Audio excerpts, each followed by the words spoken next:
All right, well, good afternoon.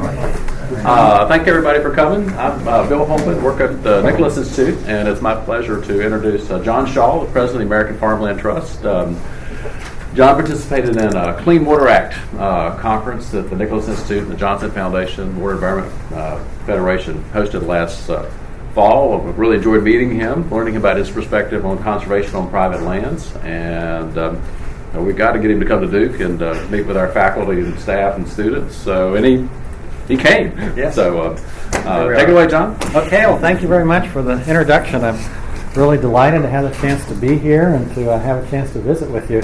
And I'll tell you, I don't want this to take too long, certainly, because we have lots we want to talk about, but it's always very helpful to me to have a sense of who I'm talking to. So if we could just real quickly, if you can give me your name, and if you're a student, the area of study you're in, and just if you're from a farm or the city or what brought you to have an interest in what you're doing, just real quickly. Let's start over here and work our way across. All right, I'm Kristen. I'm a master's student, first year, and I'm in the environmental health department. Okay. And I just thought the title sounded interesting. Great. Okay. My name is Dave Cass. I'm a first year master's student here at the Nicholas School. Okay. Studying forestry and environmental management. Okay. And I didn't grow up on a farm. Okay. All right. I'm Courtney. I'm an environmental economics and policy student, and my mom's side of the family are farmers in Nebraska, and I just have a strong interest in environmental policy, agricultural specific. All right. I'm Maggie. I'm a first year studying environmental economics and policy, and I'm from New Hampshire. And all my parents are teachers. I grew up with some farmers' kids, and I'm really interested in New England farms. Great. Okay. We'll come back to you. I've met you. For the rest? To the rest of y'all. I'm Amy Kibble. I'm with the Nicholas Institute. I'm an attorney with farmers. My early career was focused primarily on livestock operations and agriculture. So. Okay. My name is Ben Partridge. I'm a first year environmental economics and policy student, and I'm from Wyoming. And there's a lot of interaction between private landowners and like. Oh, yeah. And like oil and gas companies, and then also other people are trying to get them to preserve open spaces. So I'm kind of interested in how you get them to preserve those sorts of things. My name is Andrew. I'm a second year MEM here. Interested in land conservation issues. Worked for a land trust last summer. I grew up in the city, but it was in the Midwest. So. Where in the Midwest? Minnesota. Oh, Minnesota. Yeah. I'm Hannah. I'm actually not a Duke student. I have a master's in city and regional planning from UNC, and I studied land use policy. And for an internship, I worked for land trust here in North Carolina, and focusing mostly on researching best practices for maintaining small farms. This has been a real education for me. I didn't know if you'd let UNC students into this campus, or if there was a wall or a moat or something you had to cross over to get there. Okay. My name is Kelly. I'm a joint master's student here at the Environment School and at the School of Business. I'm focused on international development in rural West Africa, but I'm from the suburbs of Cincinnati, where we paved over most of our farmlands. So Yes. Okay. All right. Very good. I'm Andy Jones. I work at Triangle Ag and Services and live on the farm in Chattanooga County. My name is Andrew Brannon, actually an AFT alum. Statewide nonprofit dealing with farmland access for new farmers, intergenerational transfer of farmland. That was one of, I think, AFT's successes here in the state. Yes. Or as you know, when she got started. Mm-hmm. Very good. My name is Jerry Cohen. I work with Organic Valley Dairy Cooperative. Work with farmers around the southeast producing organic milk, and spent the last 8 years prior to that as a Southeast Director with American Farmland Trust here in the region. And I also do a little bit of farming in Alamance County in my free time. I'm Dave Cooley. I work at Nicholas Institute on carbon offset policy. Aaron Jenkins, Nicholas Institute, carbon offset policy, and ecosystem. Okay. Michelle Lovejoy. I work with the Department of Environment and Natural Resources and the Division of Soil and Water Conservation. And I help soil and water districts that are interested in holding working land easements. Okay. And then my esteemed colleague, who is parking the vehicle, is Jerry Dorsett. He also works in the department as the Working Lands Coordinator within the Office of Conservation and Community Affairs. Oh, yeah.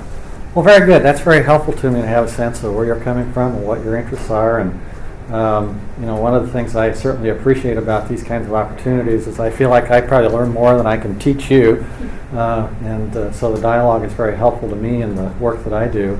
I might just introduce a person that's with me, my brother Mark, who happens to live in this area. Mark's been in the seed business most of his life, and also is really more responsible for the day-to-day management of the Scholl farm, which is still in existence and which I still am a part of.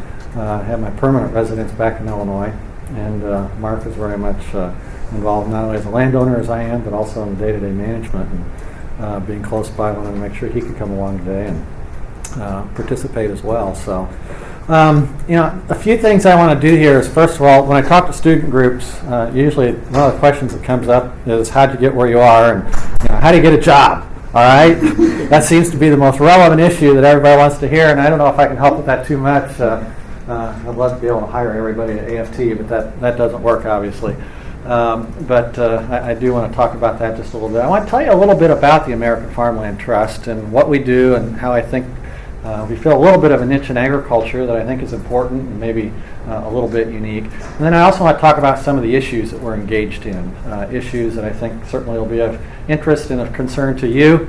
We get a lot of credit for farmland preservation. We're also involved in a lot of other issues that I'd like to give you a little bit of a flavor of so you know where we're coming from, what we do, and what the mission of the organization is.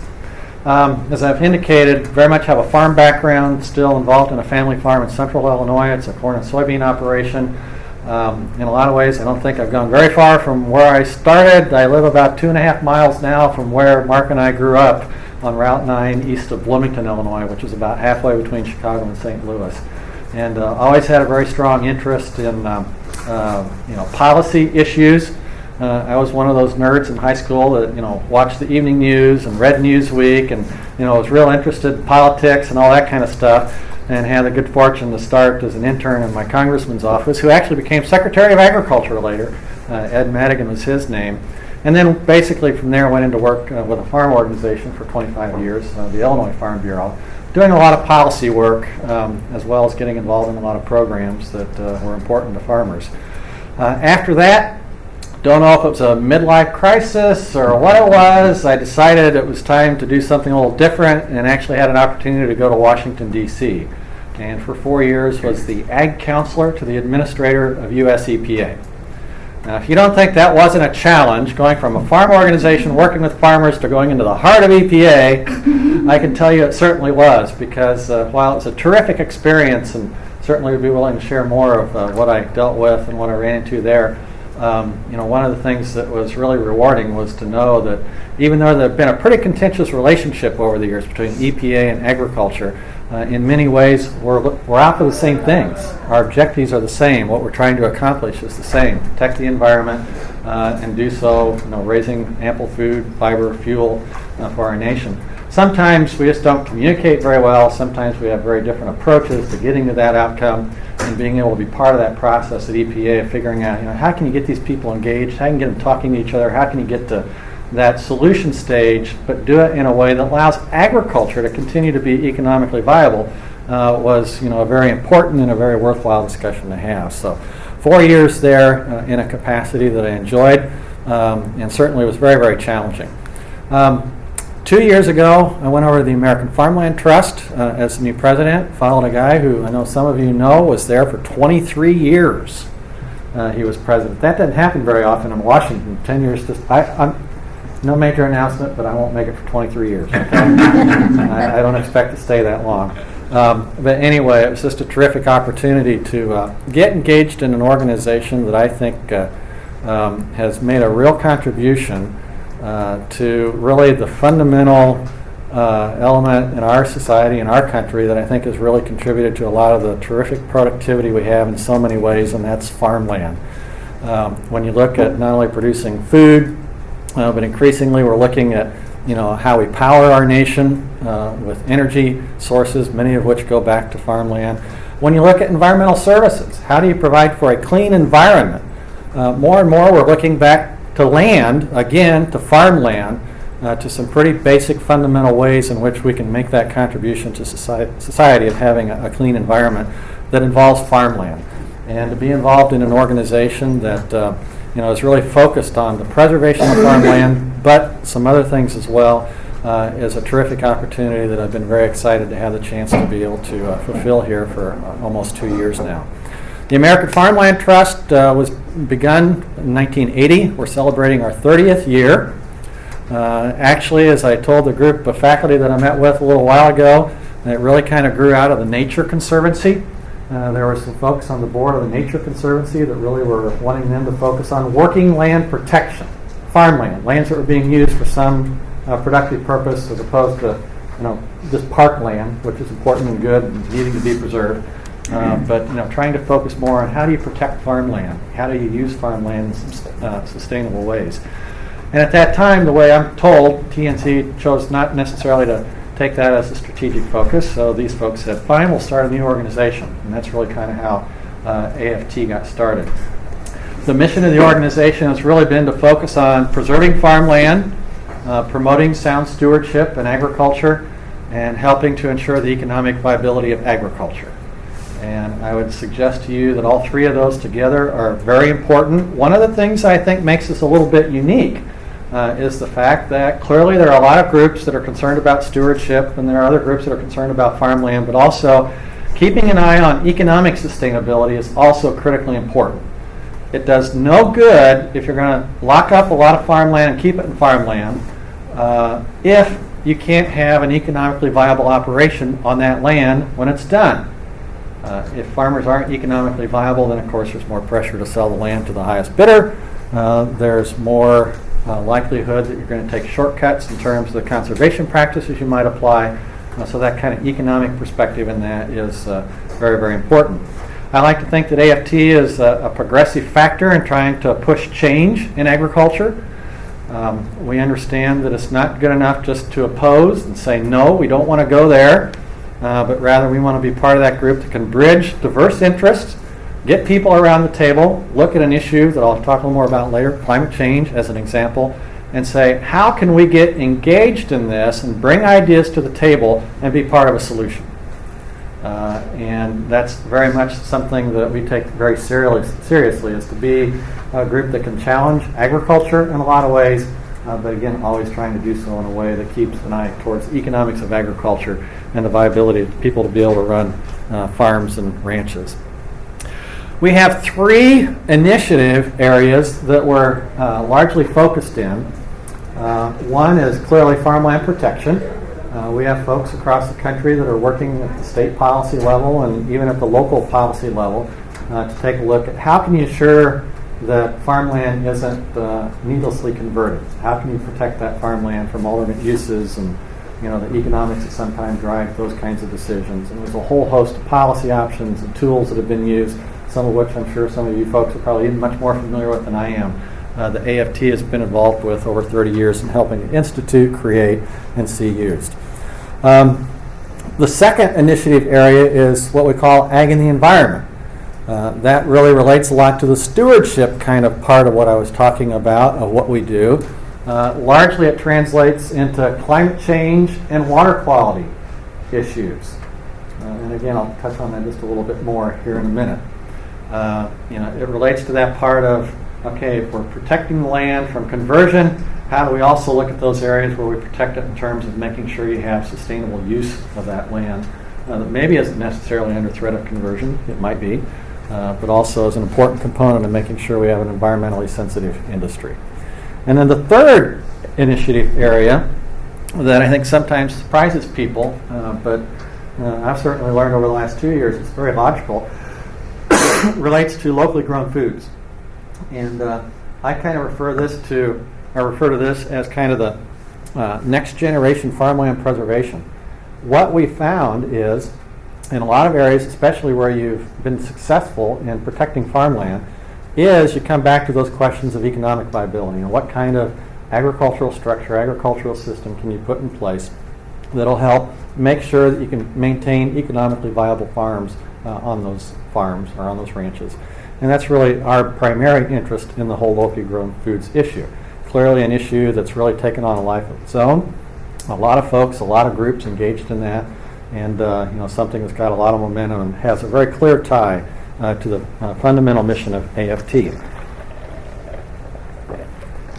Just real quickly, some of the issues that we're engaged in, some of the things that I've been thinking about and talking about here just in the last few weeks to give you a sampling of the kinds of work that we do, and maybe lead to some questions that you might want to address. Probably the biggest issue we've been involved with that's taken the most time here recently is climate change. I'm sure you've all followed that very closely and know there's been a big legislative debate that's been ongoing. And as I mentioned earlier, really the point of what we've been trying to do there is to say that ag is part of the solution. There are things that agriculture can do that can help contribute to the capture of carbon in the atmosphere that can be a real positive part of the solution to the problem that more and more people are starting to realize we need to address. So we've had a coalition building effort. We've actually had some folks from Duke that have been involved in this on some of the research, some of the academic idea generation angle that has very much been trying to find out where can we get the political support within agriculture centered around ideas that can work at that farm level as well as make a contribution to a climate change solution that's needed, and then get that into a policy form and get it to Capitol Hill and impact the legislation. We were very involved on the House side, where you might recall Chairman Peterson had an amendment that was put on the climate change bill that we think went a long way towards addressing more of the concerns that were coming out of the agricultural community, and started to generate a little more support for the issue as far as we could get agriculture involved in renewable energy and the offset market and other means that were involved in that proposal.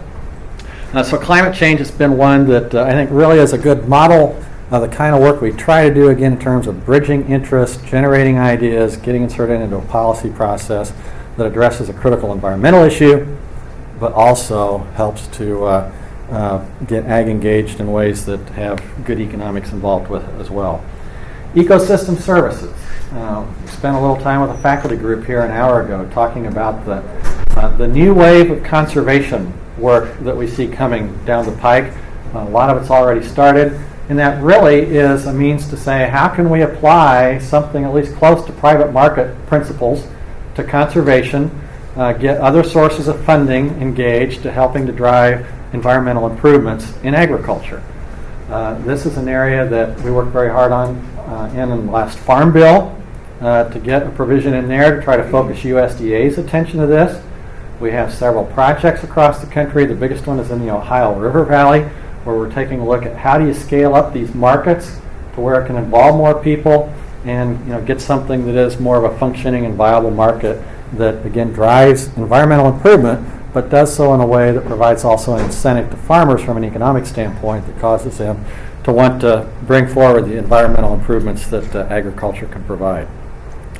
We get involved in a lot of Farm Bill issues. Conservation funding is very relevant this week because the President came out with his budget proposal and is proposing some fairly significant cuts to conservation programs. Clearly that's a concern to us because we feel it's a priority. We feel there's a lot of obvious societal benefits that are derived from those programs. And we also understand the critical nature in terms of the daily decisions that producers have to make of cost share programs and technical assistance and those kinds of things that if the government isn't there to help provide some of those kinds of services and some of those kinds of incentives, if society isn't participating in that way, then it's a much heavier lift for a farmer to be able to accept that risk or accept that cost in his operation to do some things that I think all of us would be inclined to do. So we tend to try to watch very closely what's happening with EQIP funding and Farmland Protection Program funding and other things that really help maintain some of the kinds of involvement that USDA, especially through NRCS and others, has been able to provide over the years. State farmland protection policy. We've had a number of state initiatives here in the last year or so, one in Wisconsin, where Bob Wagner, a person that Jerry Cohen has worked with a lot, goes in and helps to bring together folks that are interested in the issue, trying to search what can we do to bring more public attention and public resources to helping to protect farmland, and then build the political support to get that done. And Wisconsin's a good example of where we were successful in getting the governor to incorporate in his budget and finally pass a program that allocated $10 million for farmland protection activities in Wisconsin. And that's another area where we work very actively and are very proud of some of the work that we've been able to do. And then finally, the last one I'll mention, and then try to wrap up, is Farm Bill work. Part of what we've done in the organization is both in the last Farm Bill and if we look ahead to the next one, we have gotten involved in some of the commodity title work, primarily through a program called the ACRE program, which clearly looks a lot different after it's gone through the legislative process as compared to perhaps where it started, but very much is an idea of how do you help provide some risk protection to agriculture in a way that makes sense, that is publicly supportable, and also helps to provide some of that economic viability that, again, we think is very important to the conservation work and the environmental stewardship that we need to be addressing in agriculture. Chairman Peterson of the House Ag Committee has made it very clear he's going to start Farm Bill hearings this week or this year, and we'll be gearing up. In fact, a meeting next week with my staff to really start planning what are our priorities going to be. What are we going to focus on? Who are we going to try to engage to generate new ideas and the like to address some of these issues that we're concerned about to make sure that we're well prepared to try to influence that legislation in a meaningful manner. It's a very exciting time in agriculture. A lot of attention is being paid. Some of it appears to be very negative and in many ways is. A lot of public media attention of what we're doing. But I would submit to you also that in terms of the demand for what we do in agriculture, helping to feed what's going to be 9 to 10 billion people, helping to be a positive part of a solution to some critical global environmental issues like climate change. There's a whole host of things that agriculture, I think, increasingly being recognized as being part of a solution, needing to be engaged, and some new opportunities for producers themselves to thrive and continue to be involved in the business. That I think when I look ahead to the next 20 to 30 to 40 years, especially if you're sitting where a lot of you are sitting, making that choice of, what career am I going to pursue? What am I going to do with my life? Just going to be a real relevant and terribly important area to be involved in with lots of challenges and lots of opportunities. And I'm really excited and pleased to be part of that in terms of what I'm doing now and also feel that the future is real bright for agriculture. It's going to be a great industry to be engaged in, particularly with an environmental focus and how we make agriculture environmentally sustainable. A lot of opportunities and a lot of needs that we're going to have to be successful in addressing the issues we need to. And that's where, again, I think a lot of you are going to come into the future as to, being, new ideas, fresh start, new blood into the industry that can help us continue to do what we do well, produce food, fiber, fuel, and so many other things. With that, I probably talked more than I need to. Like I said, I enjoy the interaction. I want to answer your questions. You may have comments or challenges. And I'll be more than happy to go wherever you want to take it from here. Who has the first question? Yes? Yes, you talked about fuel as one of your important things that you're trying to address. Can you talk more about alternative energy from farms, bioenergy? Yeah, absolutely. I think that is one of the real exciting parts of the future of agriculture. And it's not only in the future, it's clearly here today. I think the ability or opportunity to produce biofuels has had a pretty significant positive impact in the industry. There's some sectors, particularly in the livestock area, that we still have some challenges and we need to work on, but I think, overall, it's been very positive in terms of creating additional demand for the products that we obviously have shown we're very good at producing in this country. I think it's a very positive addition to our energy mix in this country because clearly we've shown there are real ways that are currently being done that we can do today. We don't have to wait for another 10 years of research to be engaged in helping to make our nation more secure and to continue to power our nation in the way that we've all come accustomed to in our standard of living. So I think it's a very positive part of the industry. Clearly there are a lot of issues that have come along with that we need to be very sensitive to and address. The competition with our impact on food prices is something that certainly is a major concern, and about a year ago we saw a lot of attention being paid to that, and that's going to continue to be a balance we're going to have to draw very carefully. There are issues in terms of land use. that are going to come into play, already have come into play, that I think the approach we're trying to take is to say, not necessarily certainly discourage or maybe even necessarily encourage tremendous expansion in fuel production, but making sure that when we do that, we're doing it with practices in agriculture that are paying attention to the environment, being efficient in the use of inputs that we use, and don't create other kinds of environmental issues in the process of trying to address the energy demand that are going to be negative. So I'm very excited about it. It's not just fuels issue. One of the things that Mark and I have involved in our farming operation is we're part of a wind farm. We've got 11 turbines in our entire operation. And Mark, more than I, was very instrumental in working with folks to make sure that the company came into that area and established that in the area. But I think that's another way that agriculture is able to participate in this. It's helped the economics of the operation some, certainly, which has been very attractive to a lot of producers in the area. And I also think that it is an important part of a clean, renewable energy supply that agriculture, again, can participate in that's very beneficial for our nation as well as agriculture. So I'm very optimistic about where this is headed. It's not going to be easy. I know there's a lot of challenges to address, but it's clearly going to be a big part of our future. Yes. I was wondering if you could talk a little bit about the different financial pressures that farms face. I mean, I realize it's probably regional to a certain extent, but I know that development is a huge one. But that and anything else that you can do. Well, yeah, clearly there's a lot of ways that kind of pressure comes to bear in agriculture. We deal a lot in kind of urban edge agriculture because clearly that's where a lot of the farmland has pressure from conversion, and it's a constant struggle. And I know you folks doing some of the work you've done in the back of the room there. How do you counteract the money that comes in that can be paid for some alternate use so that you can keep that in a farmland use? And as I said earlier, there's a number of different tools and mechanisms that have been used to try to balance a little more of that economic equation. But it's never something that's easily done. Quite often it can involve some fairly substantial public investment of dollars to make it happen.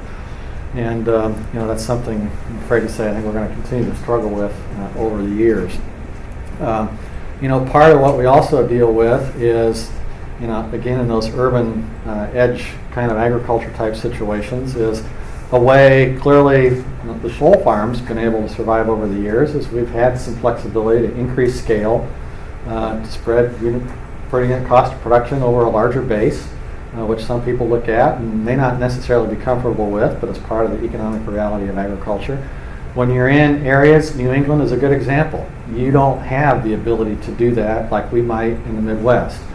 So trying to find ways in which you can add value to what you're producing is just a critically important issue. And again, it goes back to what I was talking about as far as locally grown and trying to strengthen that link between the consumer and the farmer, remove some of those barriers that farmers quite often feel that they have to overcome in order to get access to those kinds of markets, which there's a whole list of things that you can get involved with there. That's another area that we're very much focused on that we need to address, and we're trying to address to help that kind of agriculture flourish more to a level that people can earn a living doing that. The other pressure clearly is most of agriculture operates in a commodity environment. I mean, there's a lot of people engaged in that market.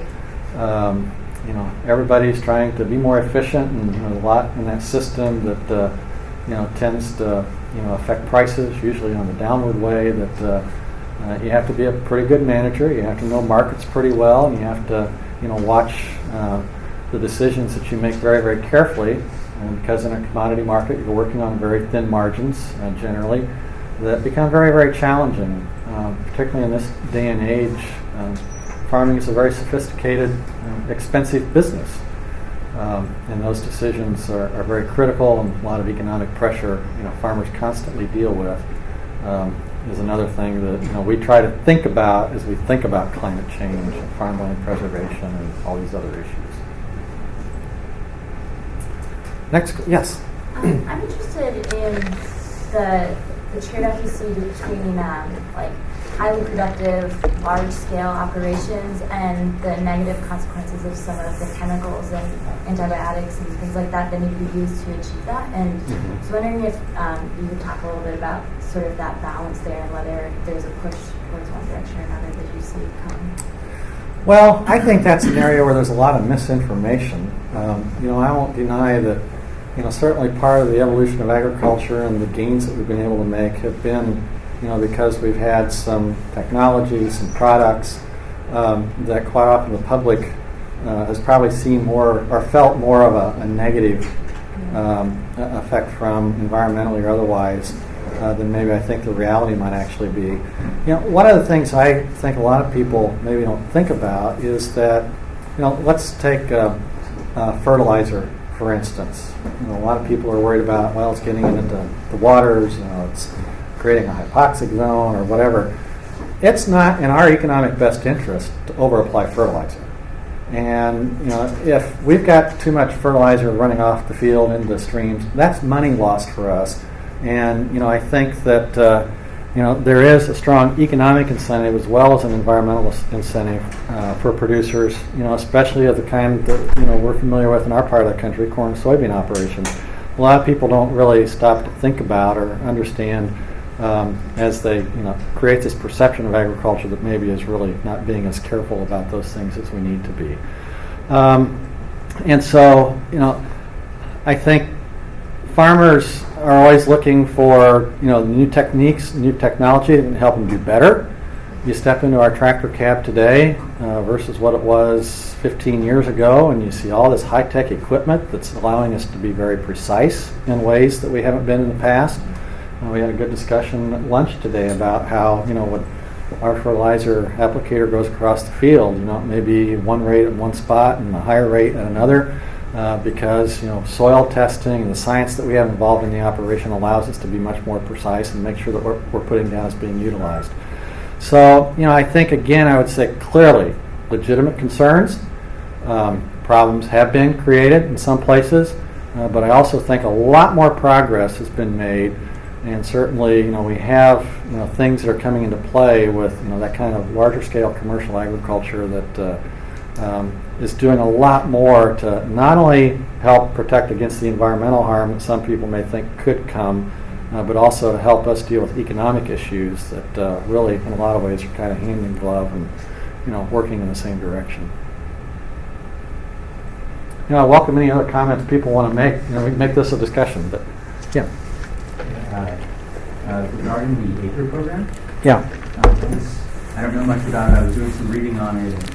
It seemed that it was only going to be a kind of a partial replacement for the current government, let's say ag subsidies program, but government payment program to agriculture. Could you help me understand the positives of that ACRE a little better?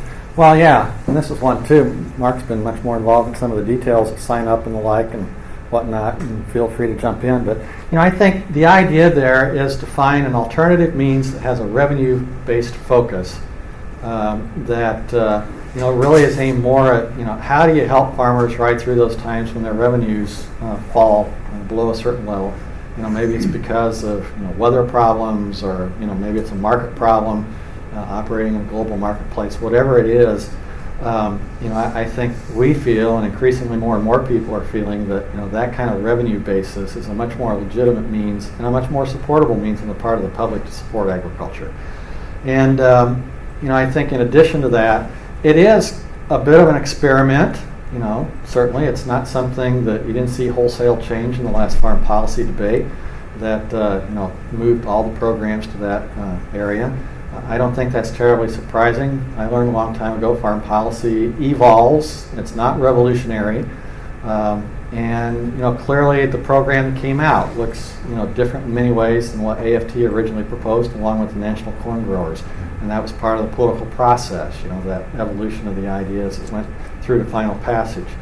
I think the important thing is that it is probably the best example we've got at this point of an alternative direction for farm policy. We're getting a lot of valuable information now in terms of, is it working, isn't it working, why isn't it working, or how can we make it work better?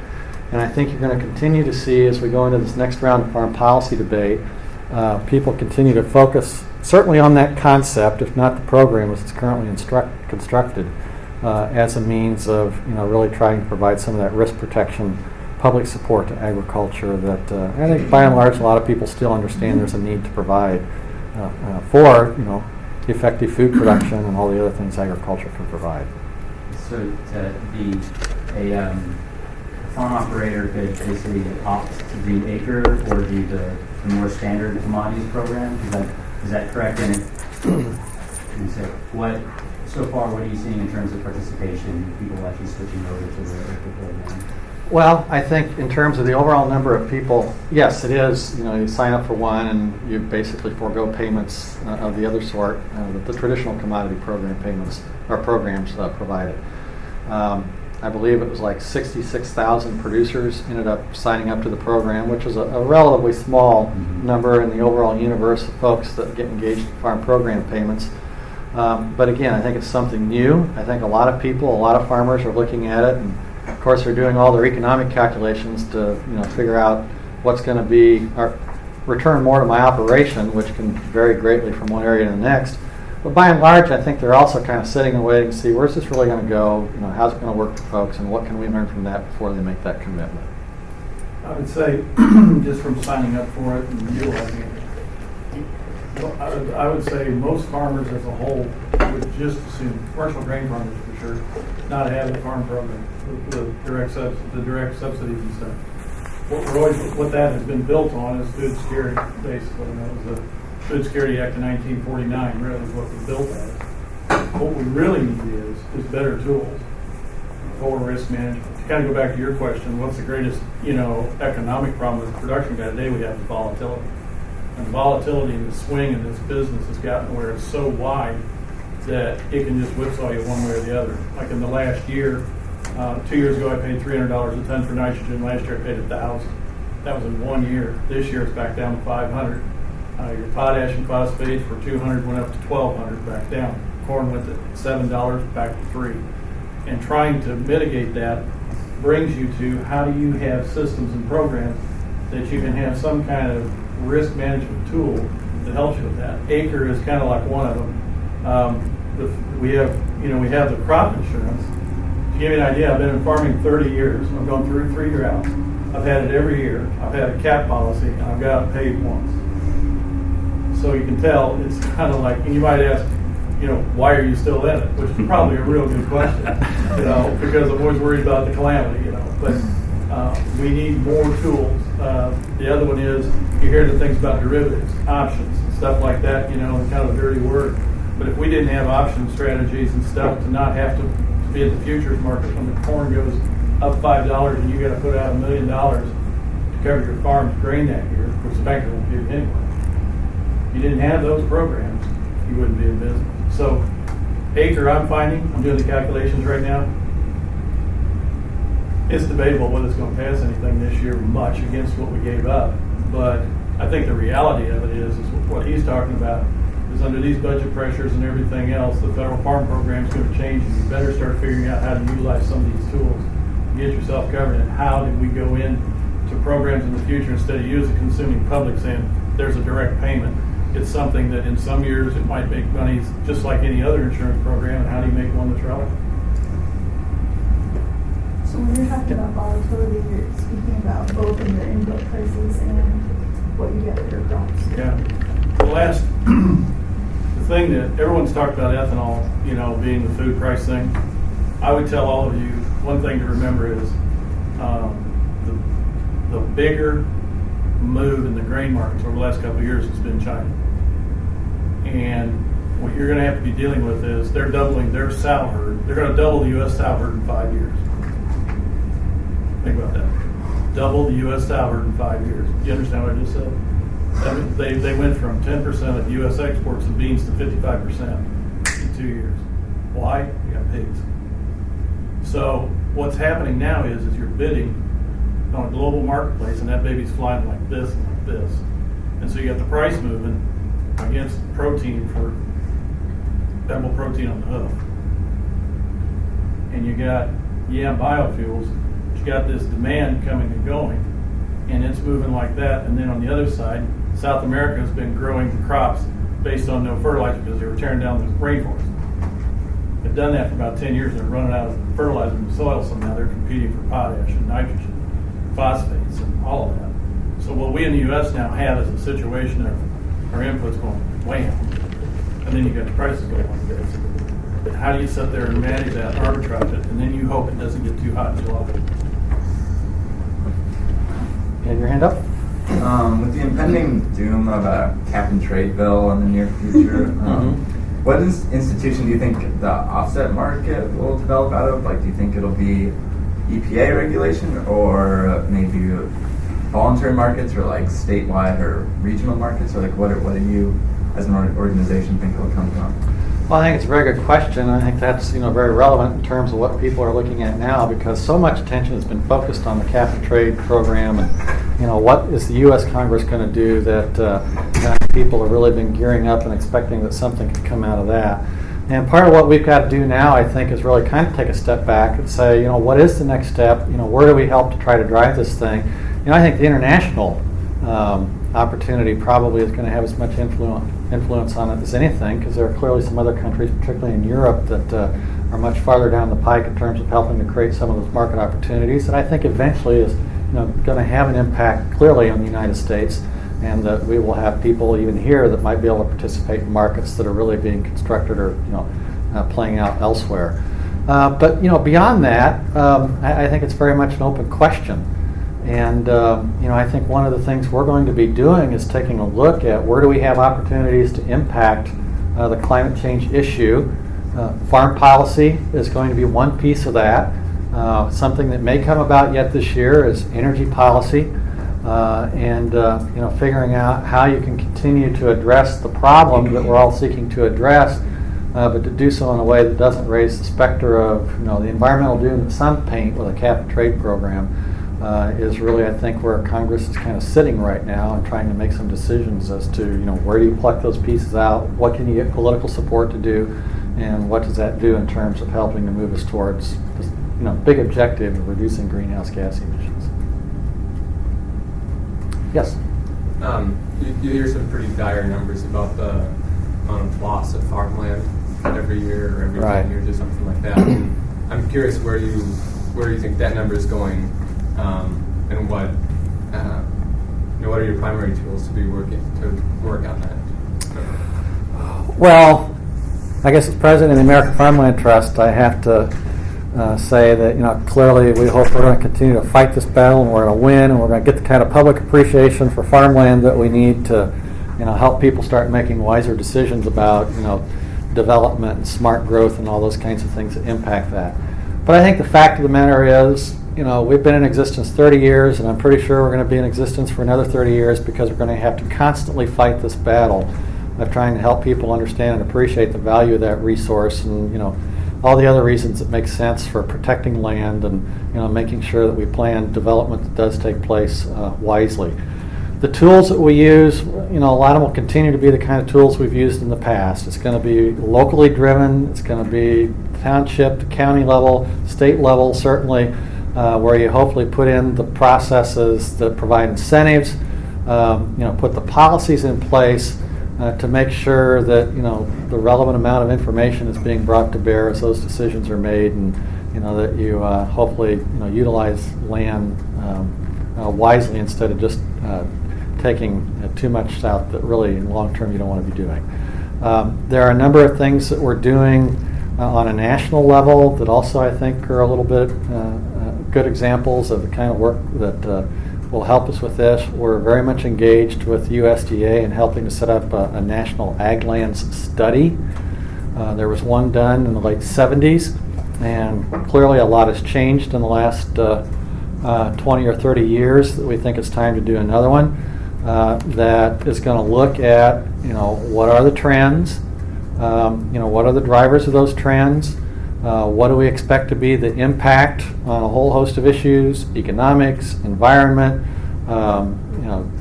growth of communities, whatever, from the trends that we see in place, and then hopefully being able to use that to drive public attention and political support to get policies or programs in place that, again, can help us accomplish our objective. A lot of it is tools and education is really what it boils down to, and that's a lot of what we try to do. Well, and so what do you feel like have been the most effective tools to slow that number, that conversion? Well, a lot of that's going to vary from area to area. I think as a general rule, I go back to the first National Ag Land Study, and from what I understand, and clearly I think history shows that there was some fairly pioneering legislation that was drafted and passed shortly after that helped set up the programs that the federal government does have to address farmland protection. And so clearly, that was an example, I think, of helping to do something to raise public awareness and then follow through with policies that can help address the problem, which hopefully we can recreate again and drive further in what we want to do. You can go to different parts of the country, and depending on the particular circumstances in that local area, different tools of work. There's purchase of development rights, purchase of easements. There's zoning programs that have been put in place. It tends to be a little different in different areas, what the public will support, the institutions and the capacity they've got to put different programs in place. But I think you're going to continue to see a lot of those kinds of tools or practices or approaches taken. And then finally, the thing I would say that really I think is also helping to drive this is there is a smart growth movement in the country that I think is really helping to effectively, or certainly more effectively, bring in questions of food security and food production capacity and the kind of food that's being produced as far as serving direct consumption kind of markets like the local foods issue is doing, that I think is going to be another tool you're increasingly going to see used to help drive progress in this area. We did a major study in San Francisco called the San Francisco Food Shed Study that really looked at the question of can San Francisco metropolitan area feed itself within a 100-mile radius. Now, of course, in San Francisco they can because of the climate and the San Joaquin Valley and all the other valleys there that really have a rich agricultural productive capacity. But what that has really helped to do is cause people to start thinking about, well, what do we do in the transportation area to try to provide more public transportation so we aren't getting sprawled in all kinds of different areas. What do we do to help connect the production capacity we have into those urban areas so that people can get the kind of food that they're looking for? I mean, that's another thing that I think you're seeing evolve that we think holds a lot of promise for really bringing attention and driving policy decisions that can help us protect farmland and maintain that productive capacity. Jerry, I think you got to remember that when a piece of land is converted to a non-farm use, it's because some individual or some family has decided to sell that piece of land. And it really boils back down to what's going on in the minds of that individual family, what's going on there. And so I think one of the big pieces is something that Andrew works on a lot with his organization, is really trying to get families to start to talk about this issue. And how do you communicate? How do you identify, what the different interests of different family members are? Let's say you've got, 4 kids.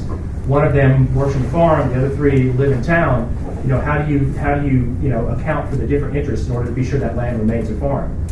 Is there another generation coming on the farm? If not, how do you cultivate sort of the newcomer who wants to take over that farm, and where do they see their economic opportunity there? So I think a lot of that, is really starting, as locally as possible is how you're most effective with this stuff, because you're getting people talking about this. The other piece that's really working a lot of us have worked up here in North Carolina, are these county-level voluntary agricultural district programs, where you get counties to pass this local farmland preservation ordinance saying this is an important part of the future. And then they appoint a group of local farmers that sort of give them advice on how to preserve the future of the agricultural sector. And so really that, sort of as close to home, as close to that piece of land as you can, begin the discussion process and identify what the barriers are, we can make the most progress in the long term. You're really talking about social capital and social networks. Yeah. Yeah, you had your hand up. Can I just ask, is that, who's that through? Like the county extension or through, I know a woman who's now widowed and, thinking about selling the farm to have another neighborhood go up. Like, who would they contact? Is it the county extension? Is there that your organization, some subsidiary. So is that in North Carolina or? It's in Ohio. In Ohio, yeah. Does Ohio have that program? We did, back. Ohio has a program. At some right? point, there was we had a handle on, and I think it was through AFT, like what states have that particular program. Mhm. Yeah. If it's not there, again, this goes back to what is she weighing? She's saying, well, I've got this land, my kids don't want it, I'm going to go ahead and sell it.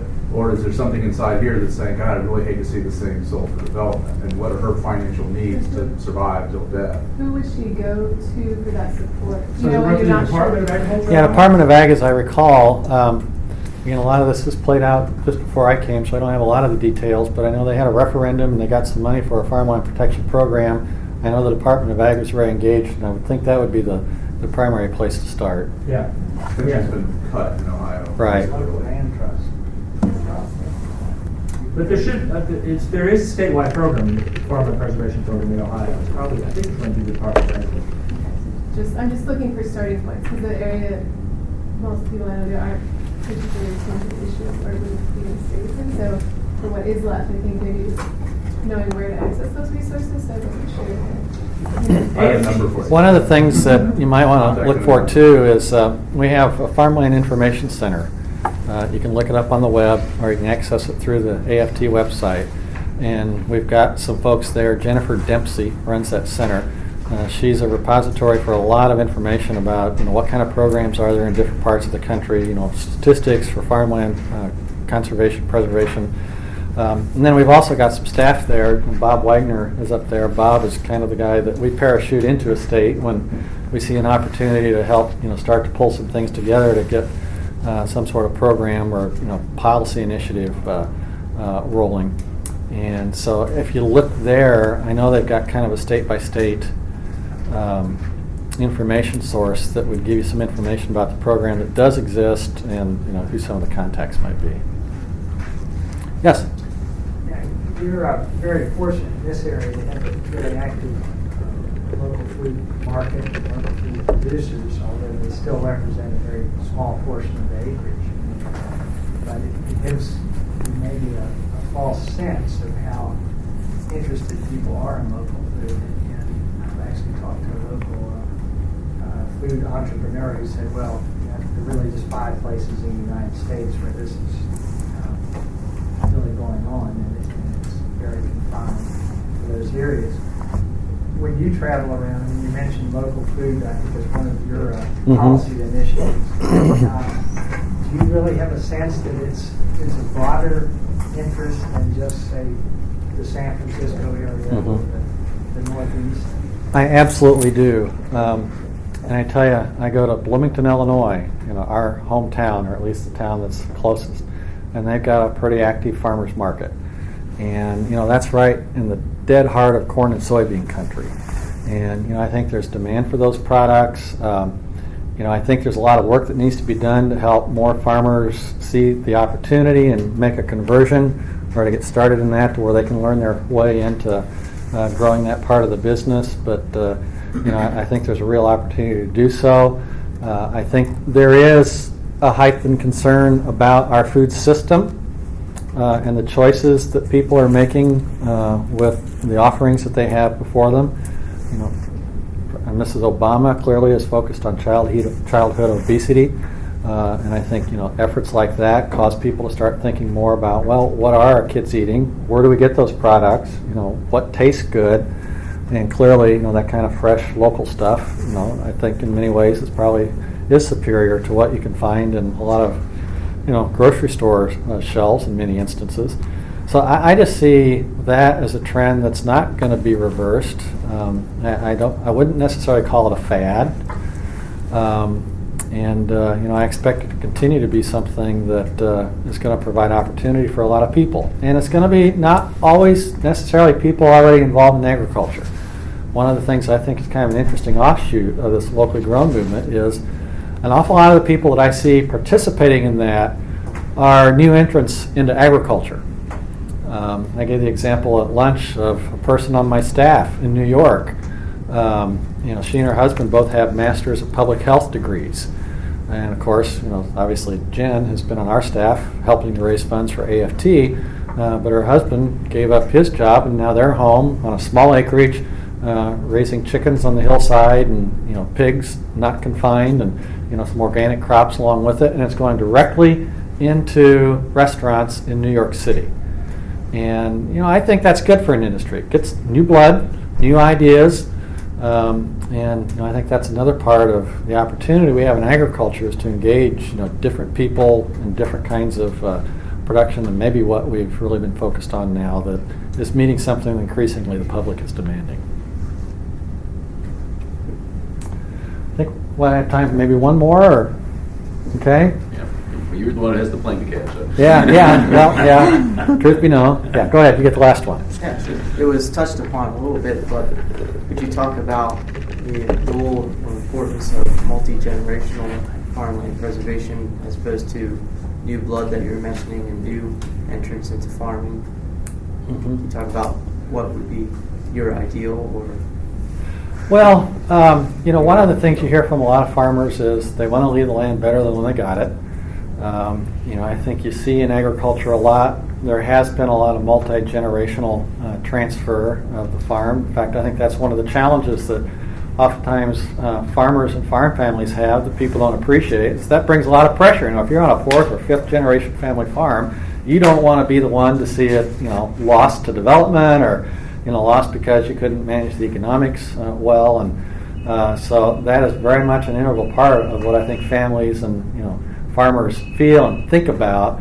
And it's clearly something that I think we can build upon as we look at trying to keep farmland in production that can very much work for us.